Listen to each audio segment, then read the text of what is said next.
Warning! Warning! The following video is intended for educational and entertainment use only.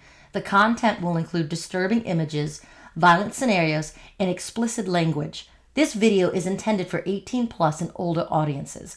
Viewer discretion is advised. Thank you everyone for watching Italy Productions. And now let's begin to start with the mob hit on Frank Martinez.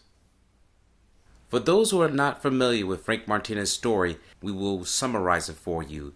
This will not be the biopic story on his life, however, we'll just summarize it just to get to the point of the mob hit. Frank Martinez is an Italian-American and convicted mobster who hailed from South Philadelphia and became one of the most notable members in the Philadelphia crime family in the 1980s and 1990s. How did he get himself involved in the crime family? We will never know. However, we do have some news reports to the people he did associate himself with. Before Martinez was involved in the Philadelphia crime family, he was involved in amateur boxing and became a legitimate contractor and waste management businessman. When he did join the Philadelphia crime family, he aligned himself with Harry the Hunchback Riccobene, who had his own Philadelphia crime family faction within the South Philadelphia region. However, Riccobene would have a feud with the new Philadelphia crime boss, Nicodemo Little Nicky Scarfo. Nicky Scarfo took the reign of the Philadelphia crime family after the Godfather Angelo Bruno was gunned down in front of his home, and his successor, Philip Chicken Man Testa, whose life was also taken when his house was blown into bits. And therefore, Nicky Scarfo took the reign as the city's new godfather, thanks to the Genovese family. How Nicky Scarfo made himself different from Bruno and Testa, he decided to implement a street tax. However, not everybody was taken in for the street tax. The street tax would charge anybody who was doing any illegal activities, and therefore they had to pay a certain percentage to Nicky Scarfo to ensure that they will be protected for any of their illegal activities in exchange for their fee. When Riccobene was working with Angelo Bruno and Testa, he did not have to worry about such a tax, and since Scarfo had took the reins, he did not take him seriously. Therefore, this is what led Scarfo and Harry the Hunchback Riccobene to war, and therefore all their associates had lined up against one another in the streets of Philadelphia. One of them who aligned himself with Harry the Hunchback Riccobene was Frank Martinez. During the war between Scarfo and Riccobene, Frank Martinez would align himself in the feud, taking in the violence between all Scarfo's associates. We will show you the comparison of how it looked back then in 1983 on the mob hit on Frank Martinez and how it looks now as of the year of 2025. The people that will be involved in the shooting will be Charlie White, Iannece, Eugene, Gino Milano, and Nicholas Nicky the Crow Caramandi. They will be involved in the brutal hit that will take place as we will go over the story right now.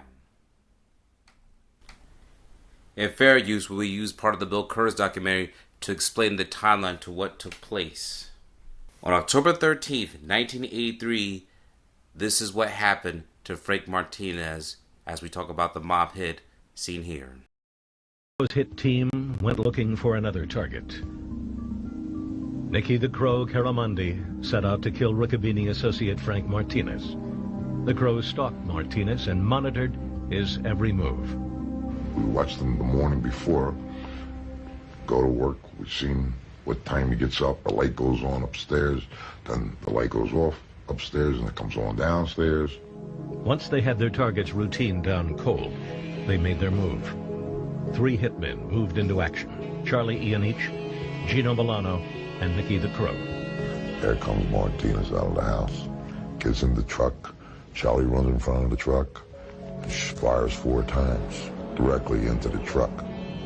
He hit him in the shoulder, in the chest, and Gino comes running up and he pumps the whole 5 bullets from his .38 into the truck. They run to the car and we go. Miraculously, Martinez survived. Scarfo was losing his battle against the Riccobene crime family. Cops and reporters were starting to refer to Scarfo's men as the gang that couldn't shoot straight. So that as you heard, we're going to repeat the same audio archive and now superimpose it with how the footage will look like in today's climate. Now, we also want to make sure, as we're going over the story again in today's standard, we want to show you where the location to where the van in which Martinez had sat in, which is across the street from this venue, because as you can see through the window, as the bullet casings and the window glass was shattered, you could see the bricks across the street. So most likely, this is where the car had taken place, as you can see here. And now we will replay the story over again, this time with today's 2025 footage as opposed to the ones in the 1990s from the Bill Curtis documentary. Stay tuned. The hit team went looking for another target. Nicky the Crow Caramondi set out to kill Riccobini associate Frank Martinez. The Crow stalked Martinez and monitored his every move.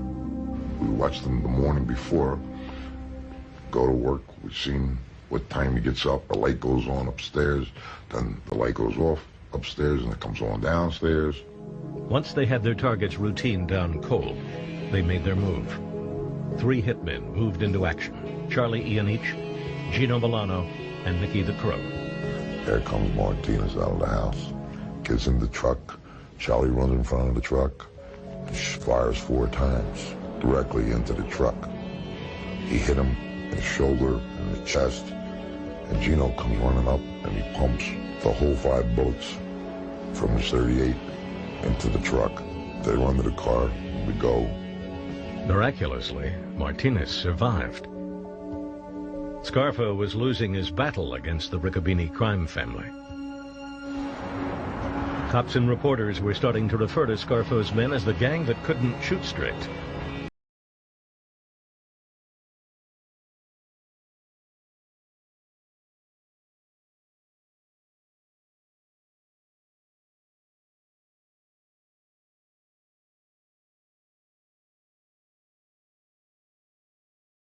Thank you for watching this video. Please subscribe to our channel and check out more of our content. Feel free to give your feedback and suggestions on what we should do next in the comments. This is Infinite Lee Productions. We love ya.